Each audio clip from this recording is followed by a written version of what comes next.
Hello, good morning সকলকে। এখন আমরা আজকে ডান্সের স্কুল থেকে সব বান্ধবীরা মিলে রঘুনাথগঞ্জে সুভাষদ্বীপে পিকনিক করতে যাচ্ছি। আমরা এবার ঢুকে গেলাম পার্কের মধ্যেই। দেখো বাচ্চারা যেই পার্কে ঢুকেছে যে যার মতো ছুট।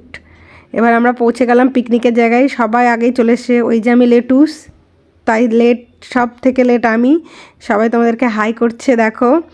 ও বাবা, এখানে তো এক বিপদ। আমরা ব্রেকফাস্ট করব, তখনই এক বাদর এসে আমাদের গায়ে পুরো হুমড়ি খেয়েই না পড়ে। তাকে আগে তাড়াতাড়ি খেতে দিয়ে তারপরে আমরা খেতে শুরু করলাম। এই যে আমাদের ব্রেকফাস্ট ছিল ডাল পুরি আর মিষ্টি। খাওয়া হয়ে গেছে, এবার পেট শান্তি, তারপরে শুরু হাঙ্গামা।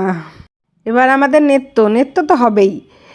নৃত্য করতে করতে দেখো বান্ধবীকেই ভুলে যাচ্ছে। এই অ্যাটেনশন দে আমাকে।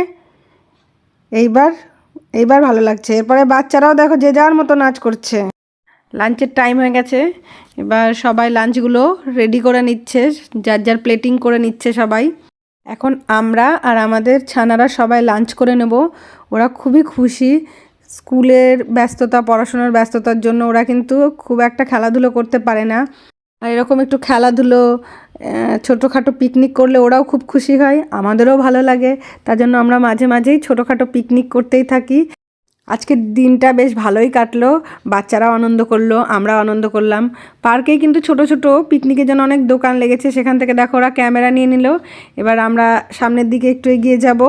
সবাই আবার একসাথে হয়ে গেলাম, একটু যে যার মতো ঘুরছিল। এবারে আমরা এখন বাইরের দিকে বেরোবো পার্ক থেকে। আবারও দেখা হবে আর একটা ভিডিওতে।